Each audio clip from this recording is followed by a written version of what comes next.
I'm exhausted. I'm annoyed. Let's talk about the Karen Read retrial recaps for day 22 and 23. Both of these days included the rest of the cross-examination, redirect, and recross of Mr. Dr. Whatever Welcher from Aperture Science, who is the reconstructionist. Now, this man was not clear on direct examination. So as we go into day 22, we did get a ruling from Judge C. She takes everything under submission, or most things under submission, but she's been really good about immediately at the beginning of the day saying what her rulings are, which I appreciate. I've been much more appreciative of Judge Canone this time than I was in the last trial. I still think that some of her rulings are weird, but I'm a little more understanding. Anyway, she ruled that this expert could not make conclusions about whether a collision was made. He tried to say that before, that, oh, there was absolutely a collision. And she goes, no, he's not allowed to say that. That is not a conclusion he's allowed to make, which I agreed with. Experts, because that's the point of the thing.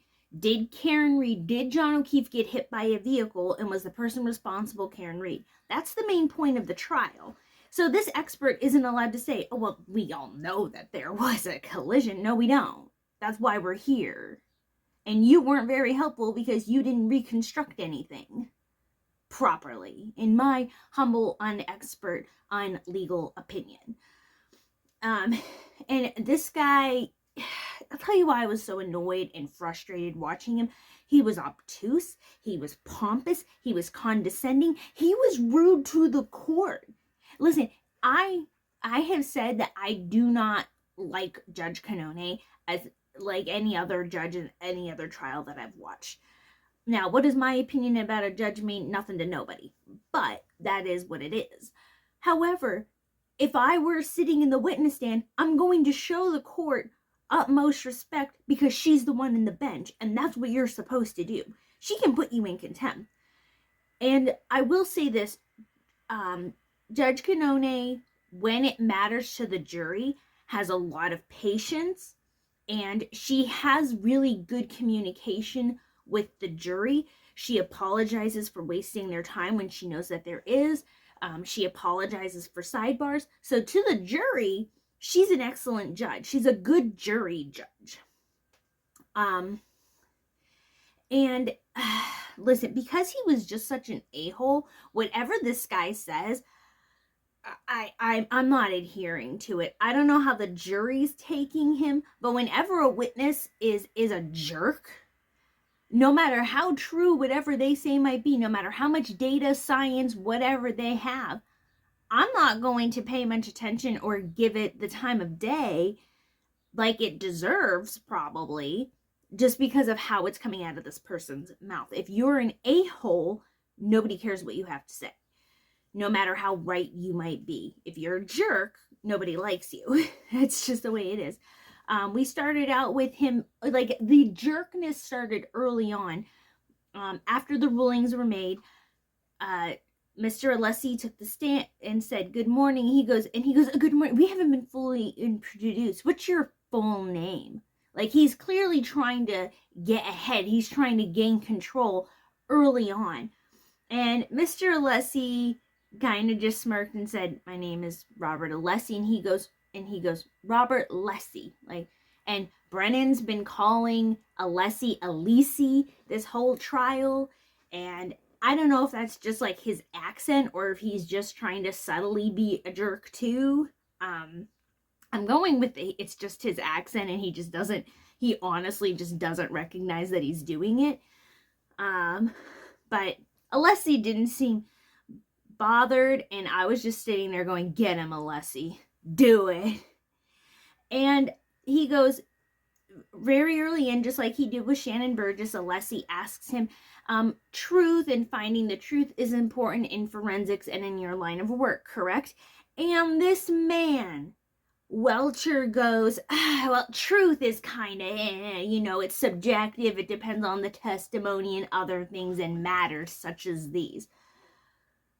Bro, did you just say that truth is subjective in scientific testing and you're the expert?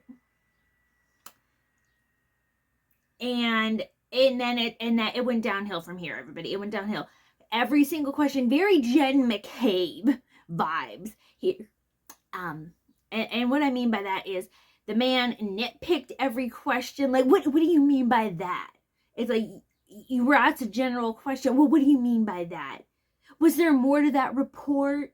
And argued and nitpicked about every question, couldn't give a simple answer, tried to explain, well, now you're asking blah, blah, blah, blah, blah. It's like, just answer the question. You were asked a question, just answer. And that's constantly what I did the whole time. Now, other scientific experts, they have a minor bit of frustration because of their science and data analysis, they're never going to 100% you with anything.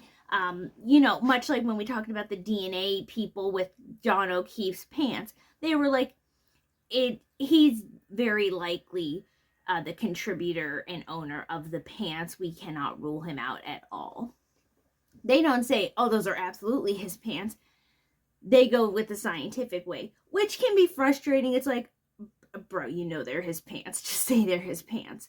But you understand. With this expert sitting there saying stuff like, well, truth is, I'm looking for data, not necessarily truth. Truth is a subjective, blah, blah, blah, blah.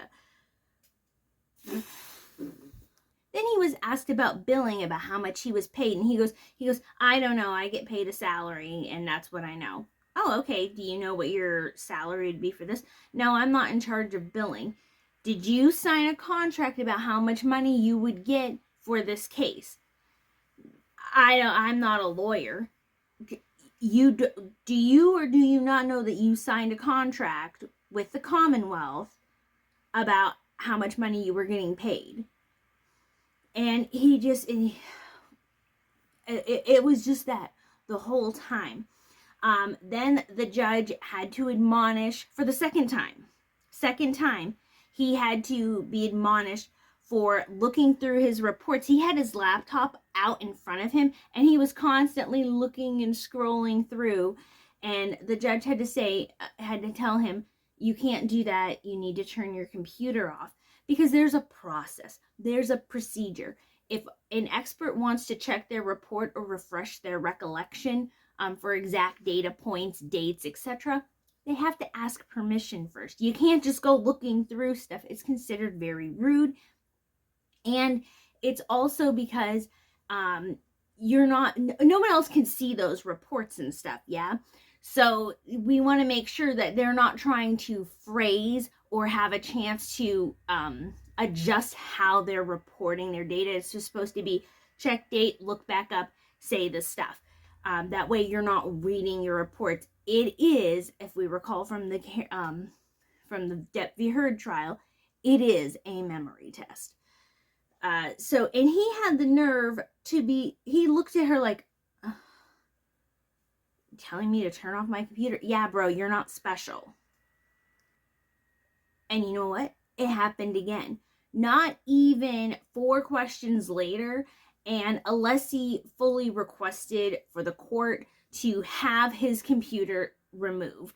And she was like, you have to shut it all the way down. You can't just, because he was turning it off and turning it back on and stuff. And it was, no, you have to fully close your computer. He's like, you want me to fully close my computer? Yes, you keep looking at it without permission.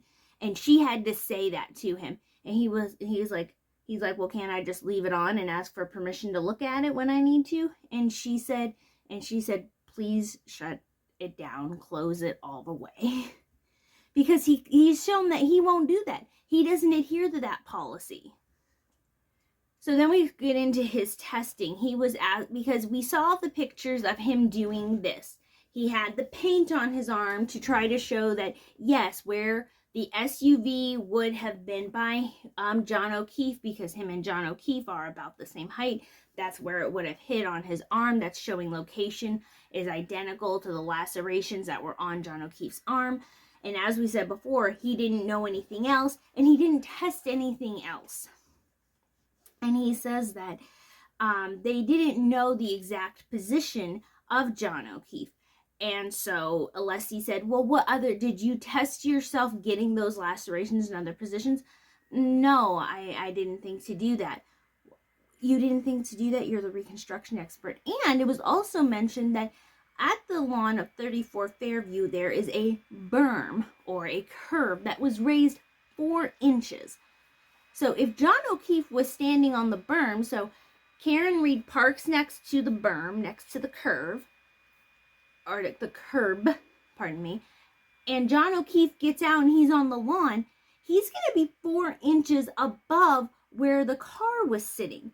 In all of these pictures, if we look here, the reconstructionist is level. His feet are on the ground at the same level as the SUV. If John O'Keefe is 4 inches higher than that, then the lacerations don't match up. Why didn't he calculate those? That's what Alessi asked him. And he said, and he was like, none of your reports or data show this making up for this 4 inches of calculation. And he said he didn't think it was relevant to what he would be testifying to in court, and that he didn't know the exact position. So why didn't you test? If you knew about the 4 inches before, how come you didn't test with the SUV up on a curve? Why didn't you test for John O'Keefe being 4 inches higher than the SUV? Why did you only test where the SUV and John O'Keefe's feet were on the same level? And he said, because that's what I would be testifying to in court, because that's what made the most sense. Okay.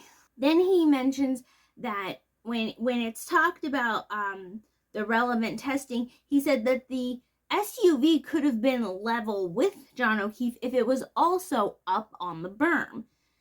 And it was like, okay, but you don't know that. You already said you didn't know that. No, but that would put them at the same level. So it doesn't matter if my testing was up 4 inches or not, because the SUV could have been on those 4 inches being level with John O'Keefe as well. But you didn't test for that. And then it was brought up that he talked about tires spinning. Well, if the tires were spinning and going on the grass, there would have been tire marks and, digs in the lawn that were not there.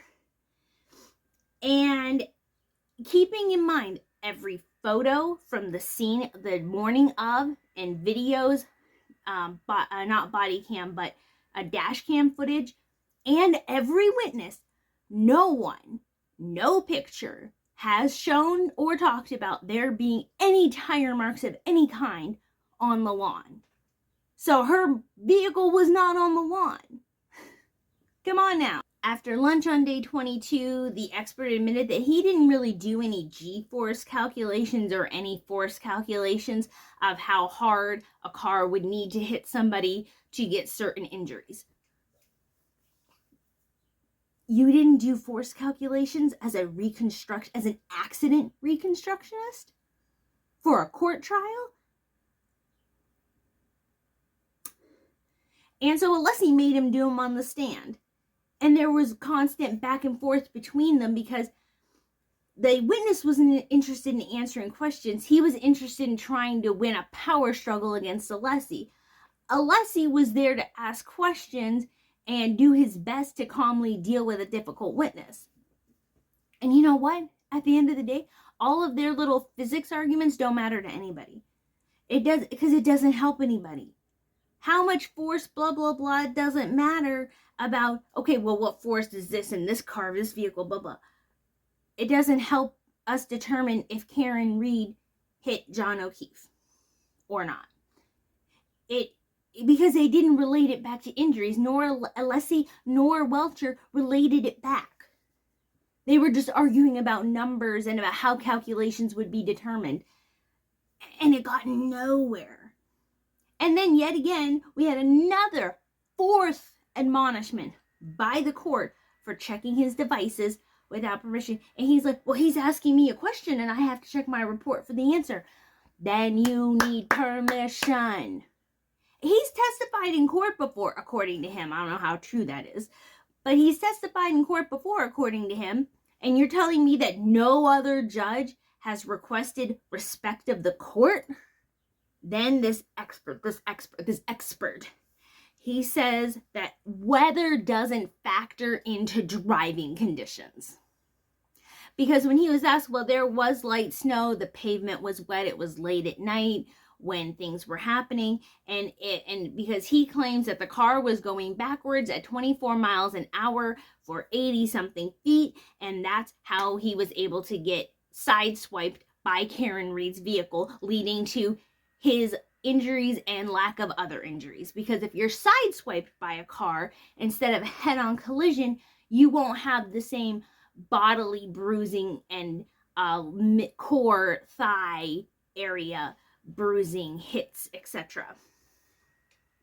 Now, I mean, granted, no one else has said that, but okay.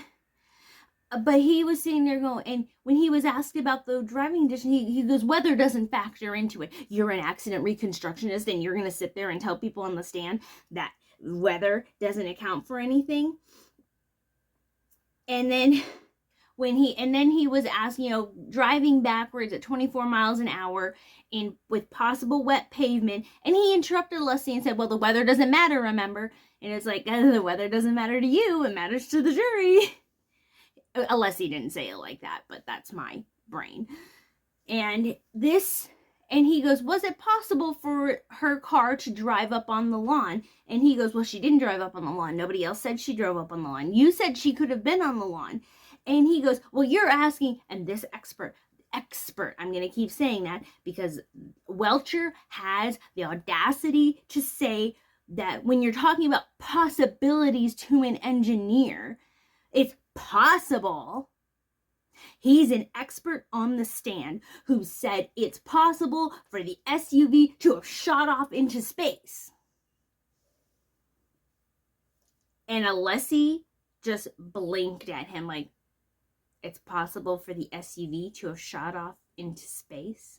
And he went, yes, it's possible. It's highly unlikely, but it's possible when you're talking about possibilities to an engineer. And he looked so pleased with himself. He was going, did you like that good analogy? I'm so smart. No, you're not, sir. And I think that his words have zero chance of convincing anybody now. Because when you're on the stand and you go, it's possible for the SUV to have shot into space,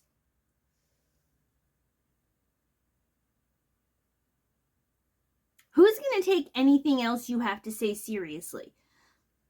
And this is the key witness for the reconstruction. This is their lead expert. This is who the Commonwealth ends on. These are the takeaway words for the jury. That he doesn't know what happened, he doesn't have enough information, and that the SUV could have shot off into space. Let's recap. Let's recap this man, shall we? So this is an expert who was unable to explain injuries through reconstruction because he claimed he didn't have enough information. He only did testing that was relevant to the side he was testifying for and not anything else. He claims that's somehow not confirmation bias. He didn't account for force or the 4-inch berm. And weather doesn't matter. And the SUV could shot off into space. And he's a disrespectful, pompous, arrogant a-hole. This Welcher guy ain't it, all right? And you wonder what's more fun? He still gets paid. He gets paid to be a wrong a-hole on the stand. He still gets money. He doesn't care how he acts. He probably already got paid. Or at least partly. He still gets paid even if he's super wrong and biased.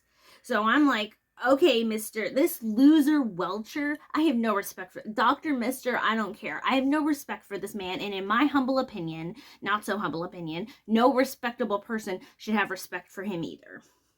So we have this loser who doesn't know how to do testing, apparently, on the stand, his lying associate, Shannon Burgess, and these Aperture people. I don't know about it. Then there was an objection by Brennan about Trooper Paul. Trooper Paul was the reconstructionist from Canton PD who did the rework in the last trial. This time, the Commonwealth hired outside people to do the work.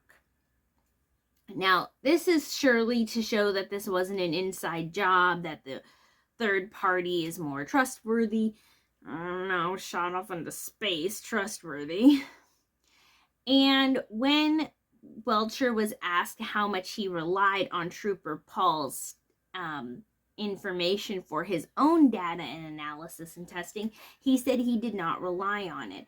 But when Alessi looked into files and stuff, they were listed as being by Trooper Joe Paul. So, and it was like, well, where did you get these measurements from? I got them from some reports, not necessarily from his work. The next day, that's how we ended. We lead into day 23. The judge took it under submission, and on day 23, she said that they were not allowed to ask questions about Scorty Bello, the medical examiner's information and reports, and that they weren't allowed to ask this witness stuff about Trooper Paul. For whatever reason, Judge Canone was like, I'll take him at his word that he didn't rely on it. Sure. When the witness was brought back on the stand, he was immediately told that he could not bring his laptop, that he could not have his phone out. And Alessi even went so far as to say, could we tell him to turn his watch off so he cannot check things? And Peachin Welcher looks at the judge and says, I don't look at reports on my phone. I just check my emails.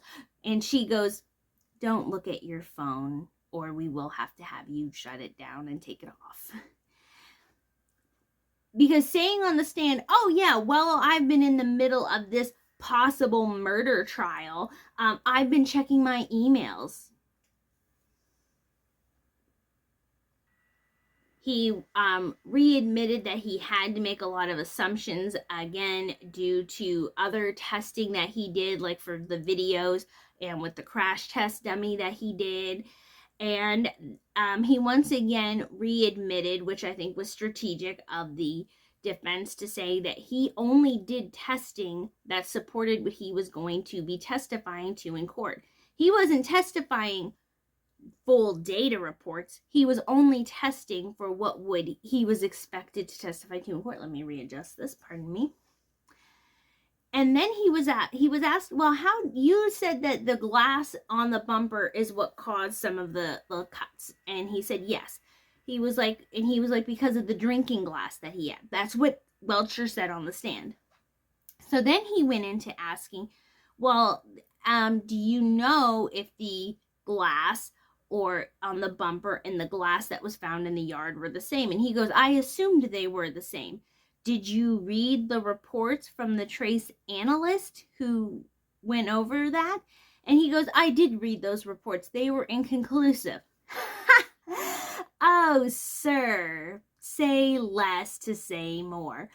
We already know, based on this chart from the trace analyst, Miss Hanley, good job, that Trooper Proctor, when he collected those glass samples, they did not match the glass found in the yard, and that there was no follow-up about the glass in the yard. If Welcher had indeed fully read those reports, they were conclusive that they were not the same, and that glass was different. He assumed they were the same because glass on bumper, glass in yard by victim, boom. But they weren't the same. And that had already been found out. And we had just had that witness shortly before him, and there was a handy chart that the jury is going to have in evidence. So this man saying, oh yeah, they were inconclusive, so I just assumed they were the same.